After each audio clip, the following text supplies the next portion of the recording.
partir conquérir leur propre territoire. Qu'est-ce qui se produit? Ça se produit parce qu'ils conquièrent un territoire en défendant des rois chrétiens, des souverains chrétiens contre des sarrasins. Ces souverains chrétiens leur offrent leurs filles en mariage et donc ils concluent de nouvelles alliances qui vont étendre le territoire des Lusignans.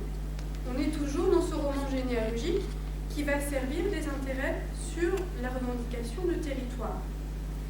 Ça veut dire qu'on est dans la constitution d'un lignage qui va élargir ses liens, qui va croiser les liens, et c'est ce qui va expliquer justement qu'on puisse le revendiquer dans des clans assez opposés, parce qu'il va y avoir beaucoup d'élargissement du clan. Les territoires, c'est ce qui va fonder un lignage aristocratique, et comme je vous le disais tout à l'heure, ça va s'appuyer aussi sur les édifices. Puisqu'il y a quelque chose d'assez particulier, Mélusine donc, est défricheuse et elle est bâtisseuse, et il y a un phénomène étrange, c'est qu'en général, à un nouvel édifice, enfin chaque nouvelle naissance d'enfant va correspondre à un nouvel édifice. Il y a une symétrie qui est suggérée dans les romans entre le descendant humain, le fils, et la nouvelle construction, comme s'il y avait un lien de filiation entre la mère et la constructrice. C'est pour ça aussi qu'on nous dit au moment donné, au moment où elles fondent Lusignan, elles demandent à plusieurs personnes de baptiser la nouvelle forteresse, et les gens lui disent non, c'est vous qui l'avez construite, c'est vous qui l'avez fondée, c'est à vous de la baptiser. Et on nous dit qu'elle lui donne son nom dans le roman. On a essayé d'éclairer le nom tout à l'heure, on s'est dit peut-être que le nom vient des édifices. Dans le roman, on dit la chose opposée, on dit c'est l'édifice qui va prendre le nom de la fée, comme on donne son nom à un enfant. Je vous ai parlé tout à l'heure de Thierry de Rémonet, les deux derniers fils. Il y a aussi cette question du nom, avec le dernier fils qui s'appelle Rémonet, le petit Raymond, comme son père. Donc le cycle de la filiation est bouclé. C'est lui aussi qui va reprendre le flambeau de ce territoire, de cette lignée. Cette rêverie sur le territoire, elle existe depuis le départ avec cette fondation mystérieuse du territoire avec la peau de cerf, autour d'un rocher, autour de la source où se sont rencontrés les amants. Ça va être renforcé encore, c'est celle-là, la première fondation. On est autour de la source, c'est dans le premier imprimé. Ça va nous rappeler que Mélusine est un genus loci, un génie du terroir, comme je vous disais tout à l'heure, une émanation directe du terroir, de la terre, du territoire. Pour Philippe Walter, un autre médiéviste qui a travaillé sur Mélusine, notamment sous l'angle de la mythologie comparée, Mélusine est une femme par sa double nature de terre et de mer, d'éléments octoniens, d'éléments aquatiques, et pour lui, elle incarne le pays des marais salants, ces territoires intermédiaires entre l'eau et la terre. C'est aussi celle qui va défendre son territoire contre la dévastation dont le menace horrible. Elle dit, quand elle demande de mettre horrible à mort, que Sylvie, le territoire sera dévasté, que ça deviendra ce qu'on appelle au Moyen-Âge une terre gaste, c'est-à-dire une terre stérile, une terre précisément d'avant le défrichement, d'avant la civilisation. C'est en ce sens qu'on voit souvent en Mélusine une fée de la civilisation et de l'urbanisation. Et puis cette vie propre des bâtiments, elle est suggérée aussi par différents éléments. Il y a certains des bâtiments qui sont associés à des apparitions surnaturelles, des géants, notamment un géant qui vient demander un tribut et qui arrache le pommeau d'une tour sempiternellement qu'on est obligé de reconstruire, de reconstruire. On n'en prévient pas Geoffroy, qui à ce moment-là a hérité du territoire, et puis il dit quand même c'est bizarre, pourquoi je suis toujours obligé de payer telle somme à tel moment de l'année. Et là on lui dit on ne vous a pas dit, mais c'est-à-dire qu'on est un petit peu raquetté par un géant qu'il va bien sûr combattre, il va délivrer cette tour de cette présence surnaturelle. Mais il y a quelque chose qui est intimement lié à la pierre, jusqu'au moment de l'envol de Mélusine, où nous dit-on, elle a laissé en sautant par la fenêtre, en s'envolant, une empreinte de pied dans la pierre. En sorte que les bâtiments ont une valeur testimoniale, une valeur presque de preuve de l'existence de cette histoire surnaturelle. Si ces gens n'avaient pas existé, il n'y aurait pas ces preuves qui restent dans la vraie vie. Toujours cette espèce d'ambiguïté en matière médiévale entre ce que nous on appelle l'imaginaire et puis le réel, ce que nous on appelle le réel. Alors, sur les forteresses, vous avez la belle image des heures du mois de mars, des heures du mois de mars.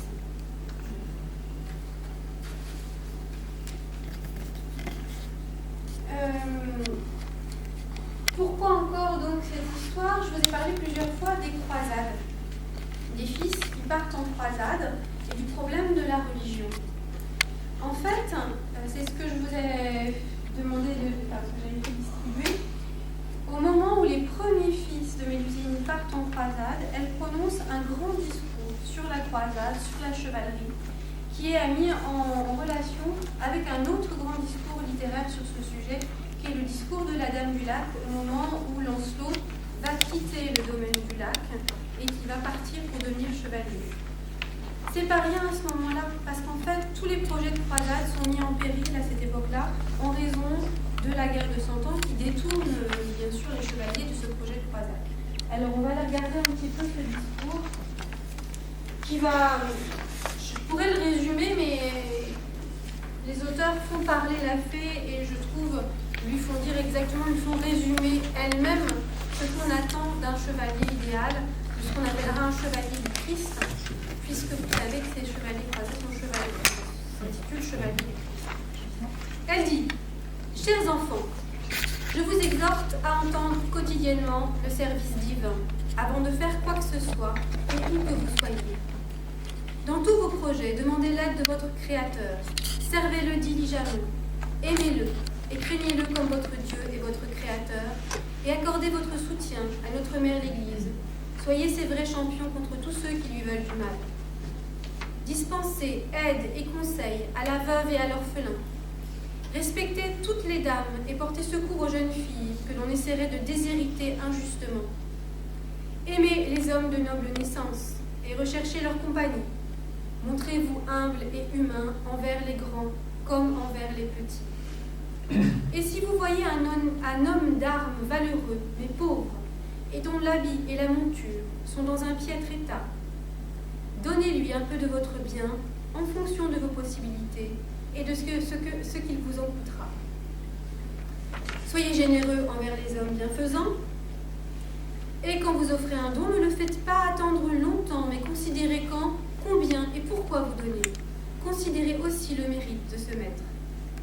Et si vous offrez par plaisir, prenez garde de ne pas être débordé par une générosité insensée. On pourrait se moquer de vous. En effet, ce qui aurait mérité votre libéralité serait insatisfait. Quant aux étrangers, ils vous désapprouveraient par derrière. Gardez-vous contre toute promesse que vous ne pourriez tenir effectivement. Et si vous promettez quelque chose, ne faites pas trop attendre sa réalisation. Plus longue est l'attente, plus terne est la valeur du don. Gardez-vous également de convoiter la femme de celui dont vous souhaitez l'amitié. Ne croyez jamais la vie d'un serviteur et ne cherchez pas l'intimité de quelqu'un dont vous n'avez pas éprouvé les mœurs ni vérifié la condition.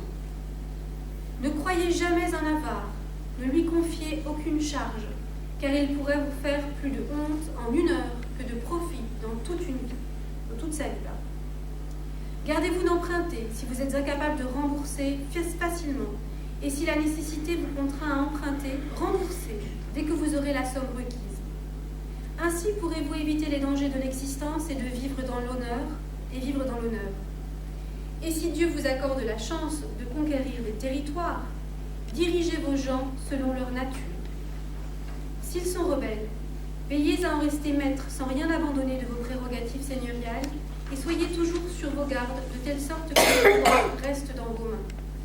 Car si vous voulez marcher sur les pieds, vous devriez gouverner selon leur volonté. Gardez-vous cependant qu'ils soient endurcis et bienveillants, d'instaurer de nouvelles charges qui seraient abusives. Obtenez de leur part ce qui vous revient de droit, sans les imposer outre mesure, ni leur infliger des redevances injustifiées. Ne dit-on pas à peuple indigent, seigneur mendiant? Et si ce seigneur était dans le besoin pour des frais de guerre et de toute autre nature, il ne pourrait trouver de nouvelles ressources d'imposition et pourrait en conséquence tomber de sujétion, et personne alors, étranger ou proche, ne le plaindrait. Vous le devez savoir, tondre une fois l'an profite plus que trois. Mes enfants, je vous défends également d'accorder votre confiance à un hâbleur, un flatteur ou un homme qui médit d'autrui dans son dos. Et ne croyez pas non plus un exilé ou un fugitif quand sa volonté de nuire à ceux qui l'ont exilé pourrait être en cause. Sauf s'il a de sérieux arguments, et vous, une bonne raison de lui venir en aide. Sinon, cela pourrait bien vous priver de la gloire à laquelle vous rêvez.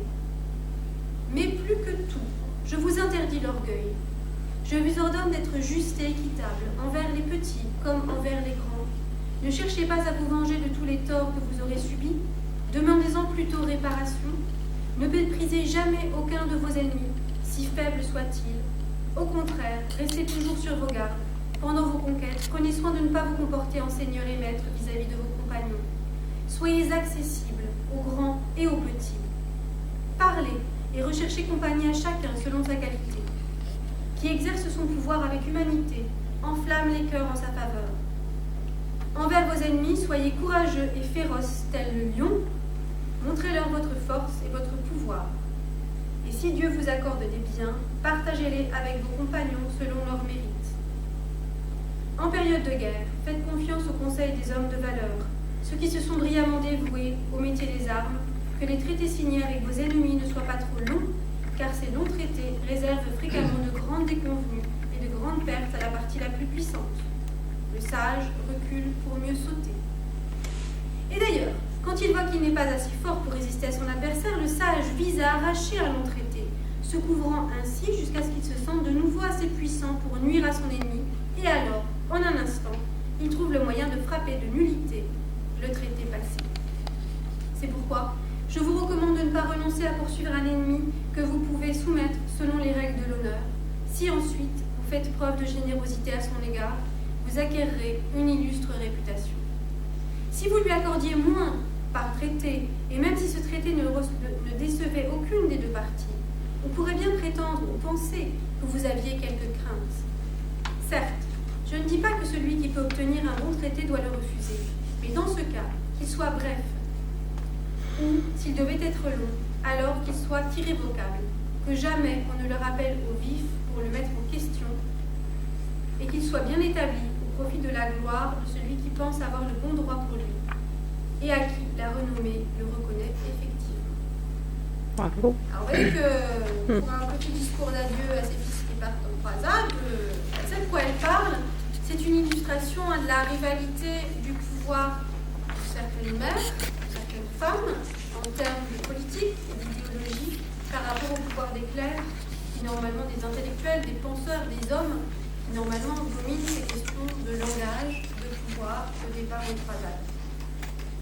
C'est pour ça qu'il y a certains commentateurs qui voient en Mélusine un souvenir d'un pouvoir plus matriarcal par rapport au pouvoir patriarcal. Ça mériterait beaucoup de développement, c'est intéressant. Le fait est que elle fonde, mais après les filles sont des fils. Donc que ça reste